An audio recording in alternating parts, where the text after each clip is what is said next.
Hunter's attorney, Abby Lowell, says his transcript means there is nothing left to ask, answer, say, or do. Steve, Ainsley, and Brian. Another standoff. Madeline, thank you very much. So now Republicans want to see him.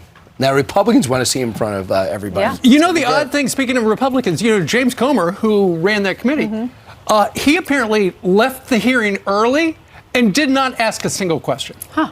How weird is that? It's very strange. He's been calling for him to come in. Hey, we want Hunter Biden. He didn't ask him a single question. Well, Brian's going to ask questions to Mark Levin. That was Fox News host Steve Doocy, completely confused by the absolute failure and humiliation that the Hunter Biden deposition turned out to be for Republicans. So much so that James Comer didn't even bother to stay for the whole thing and ask questions.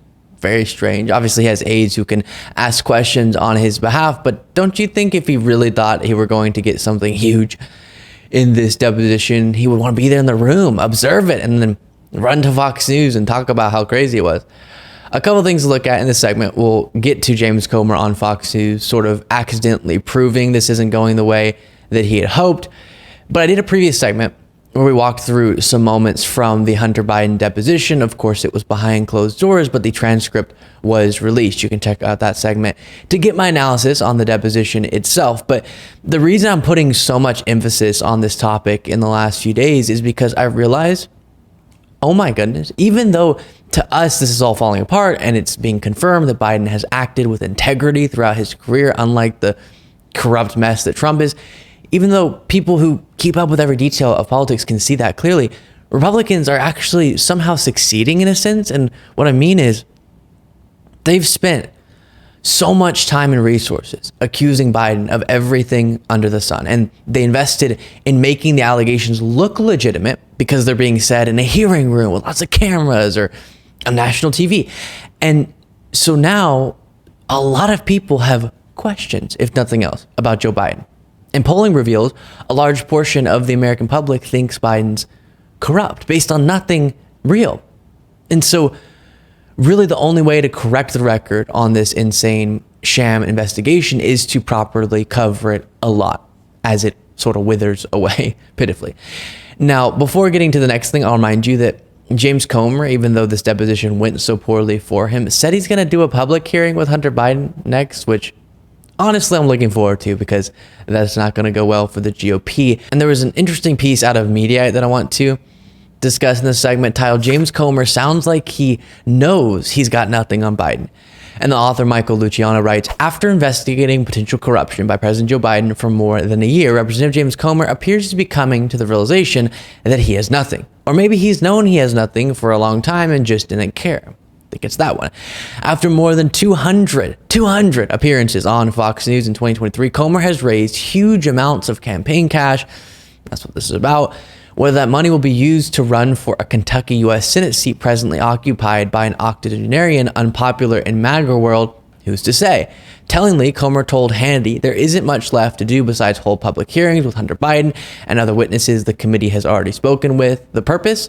To let everyone decide if Hunter Biden is lying or not. Perhaps make some criminal referrals and gasp uncovered the alleged deep state corruption that supposedly thwarted Comer's investigation. And here's Comer on Hannity's show. China from day one. So we've proven that the family was influence peddling. We've proven that Joe Biden was lying to the American people from day one when he said he wasn't involved and his family didn't get any money from China. Now what we're trying to do is go to the next phase, have the public hearing, bring all the associates in, and let everyone see everyone's side of the story and make a determination. But at the end of the day, we're going to try to hold this family accountable. We're going to try to have referrals. We're going to try to identify the people in the deep state that were part of the cover-up. Because remember, in addition to the Biden financial crimes, we also have the cover-up by the deep state actors. So we're trying to hold everyone accountable. We're trying to wrap this up. And I think that the deposition with Hunter Biden and the transcribed interview with Jim Biden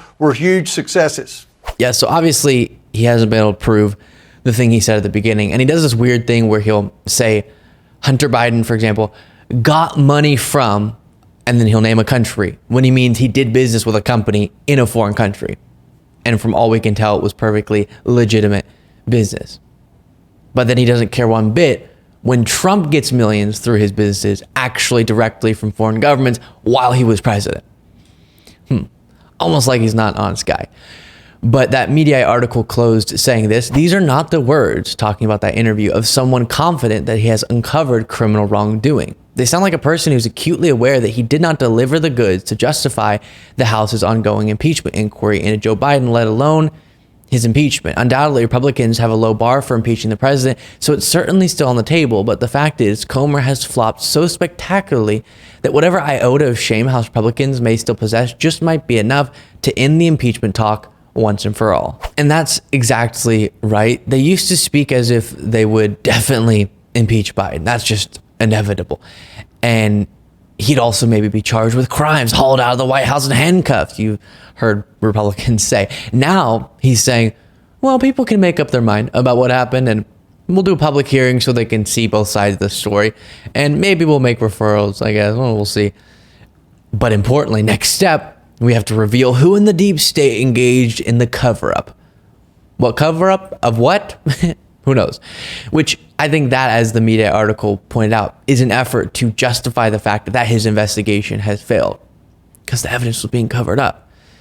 He's been appearing on Fox News hundreds of times, promising the viewers he was going to find some huge bombshell, and he just didn't. So now he'll lean into that ridiculous logic we hear all too often of an absence of evidence is the proof of the crime, because good criminals, they cover up the evidence. So it's just criminals being criminals, see?